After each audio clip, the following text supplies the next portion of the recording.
I'm Tamiko Rochelle Franklin.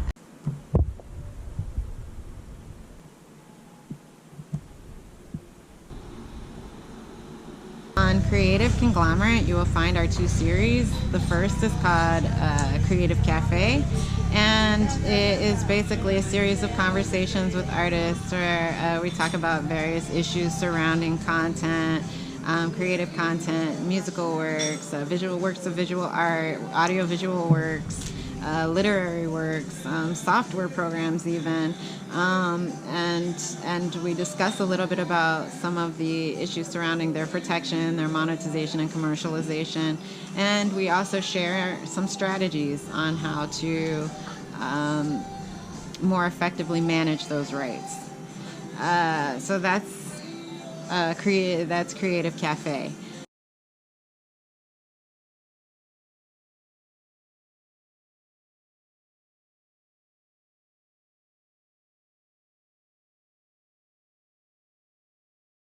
Summertime is an aria that was composed by George Gershwin in 1934 for the 1935 opera Porgy and Bess. It really is. Yeah, it is. So we were on the subject. How I got here. Yeah. The guitar player was playing and what? Yeah, and I thought it was such a unique spot, like with the art downstairs. I had my first school was music, the preschool, the Calico kindergarten. I went to the music kindergarten. So that was the first school, and then I went to elementary, and in parallel I was going elementary, and I went to music elementary, high school, music high school, college, music college.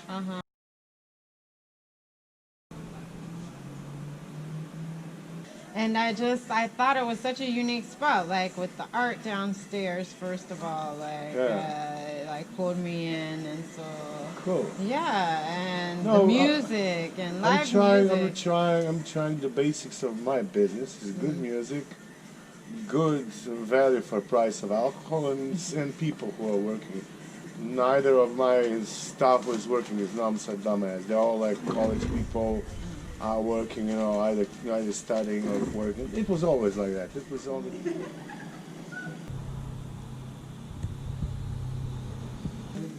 So, music. Yeah, I mean, what I thought was really interesting, like, okay, well, when I first came and I heard, and I was listening to the band, I heard you sing. Yeah. You know? Yeah. And it's impressive, first of all. Yeah, thank you have very an much. impressive voice. I know. Yeah. That I know. And I would love, we're going to have to get a little bit of that, a sample of that. Okay, okay. No First problem. of all.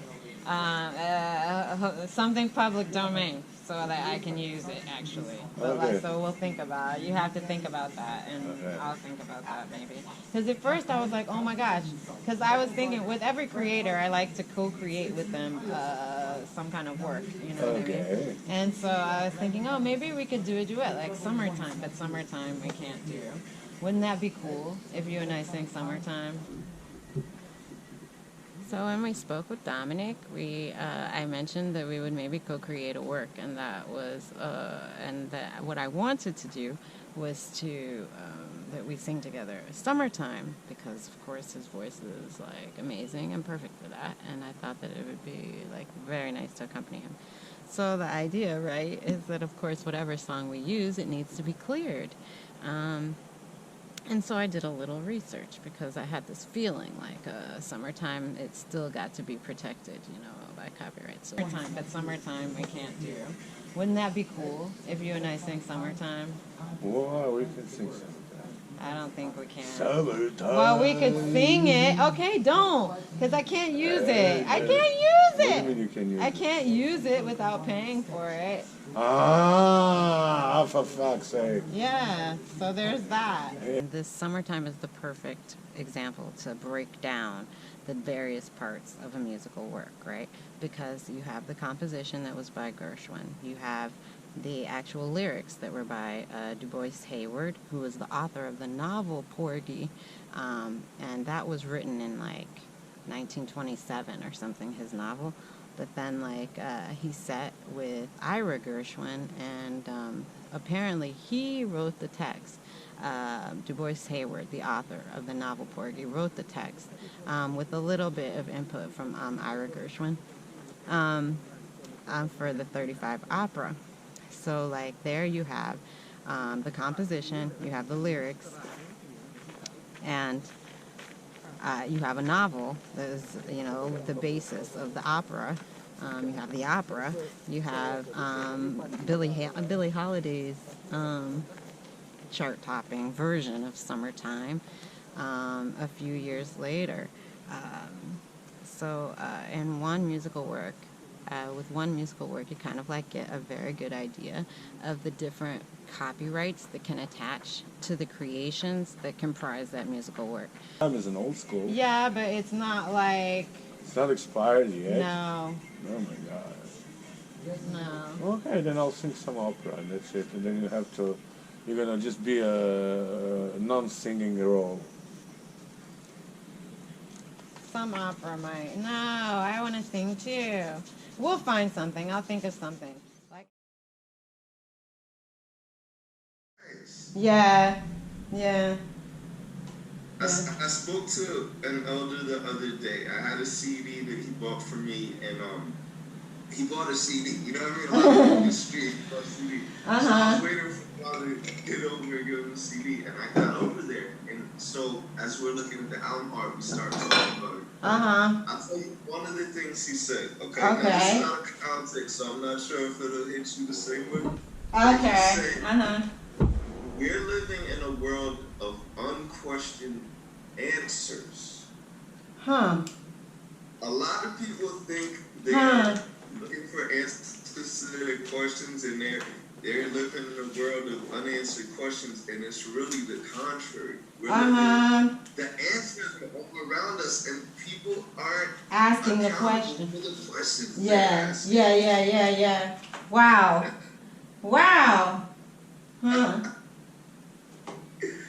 And what do you expect? Like, he's like 40, 50 years older than me. Of course he's going to have these brilliant And that's a perfect example. Like, there's older people all around us, and we're like, oh, they're old. I'm like, no, they're not old. They're a treasure. Yeah. That's gold right there. Go talk to that person. Yeah. Like, once you're past a certain age, you have no usefulness. And that's because of knowledge, the fact that knowledge and actual wisdom is so, like, discounted. People, like, think of it as having so little value that they think they can look everything up and figure everything out. Like, that all the answers, if they just put the right Google search inside of the search bar, you know, that they will get all their answers. They don't need, you know what I mean? And that, like, yesterday, you know? Exactly. You know, so what do they need? Anybody who is a wise person, what do they need wisdom for? You know, It's really something. Information, knowledge, and wisdom. I have enjoyed the value of separating these different kinds of what they call it, epistemological information, like knowledge, wisdom, understanding. Yeah. I like to redefine those and see how they're different things that intersect, but you're right, knowledge is just like Google.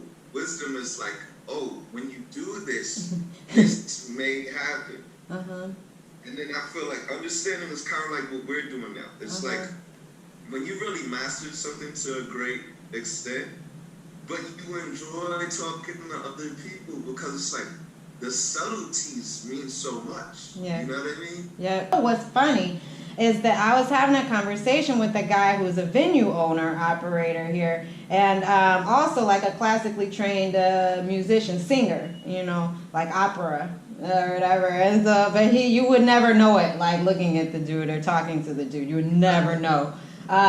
But like, and I was like, oh, we should, you know, I like to co-create with everybody. And I'm like, oh, we should sing Summertime. Like, you would be like, great, because he has like this, you know, he would totally be able to do it. And then I was like, but we wouldn't be able to use that because, you know, I was like, I'm not trying to pay, you know, for Summertime. He was like, no, but Summertime is probably free. It's free. And I was like, ooh, I just have this feeling it's totally not, dude. It's totally not, right? And so I go. I know exactly where know? he's coming from. Because they're just, again, the old thing. Yeah. Like, oh, that's old. It's Yeah. like, what is old? Stop saying old. Can we get rid of certain words like old? Old. Old. Everything is a relationship. Like, you gotta get into this thing and figure out what it is. You know? Yeah. Summertime is an old school. Yeah, but it's not like, It's not expired yet. no. No. So here we are today at Rowan-Doe with the legal fallout for the copyright term for summertime. As we discussed, Summertime is an aria that was composed by George Gershwin in 1934 for the 1935 opera Porgy and Bess. And the copyright for Porgy and Bess was registered under the 1909 Copyright Act in effect in the United States during the 30s. It was registered for a copyright term of 28 years. However, it was renewed in 1963, which is 1935 plus 28. It was renewed in 1963, so it was protected until 1991. And that term was extended 19 years until 2010, when it was going to expire until in 1998, the Sonny Bono Copyright Extension Term Act granted that work an additional 20 years protection for a total of 95 years. Actually done it because like I've always been the one who ordered the copyright like clearance or whatever. It's like, oh, you know, this license request came in, you know, and so I go to copyright and I'm like, because I'm legal, so even in the music publishers like company, I work with a music publisher, we're separate. Like legal is separate from copyright. Ask me why. Wow. I don't know. And like but copyright is more with creative. That's actually, see, that's another example of something that you're swimming in that. Yeah. But people outside of your pool are like legal separate from copyright. Like that's another example. Significant difference that people wouldn't know. A lot of different, like I can apply that purpose in a lot of different areas, and like, and some people, I mean, in some places it's more of like, oh, just doing like actual what people think of in legal work, but then in other instances it's really just sharing, again, knowledge, sharing like things that I know with people who can use that information. And like that came up in so many different conversations over so many different, like in so many different contexts, that I realized, you know what, like if I would even just record like the smallest fraction of like some of these conversations that I have with people, like people could really get a lot out of it, you know what I mean? Especially like the creative community, you know. Yeah. Like the business community, they really have access to, you know what I mean, their like legal tools and legal know-how. I remember last time when you were on my show, the first time you spoke, I was speaking about how beautiful it was to get artists together directly, because someone who's creating acoustic music could say, hey, it's okay for you to do this, and they could work out things. And basically from that, that was a while ago, so you probably don't remember, but no, I remember. Like, I've been traumatized by legal. As a hip hop artist with sampling, that's been like a big trauma. So just to even be able to talk about it is refreshing. You know what I mean? Yeah.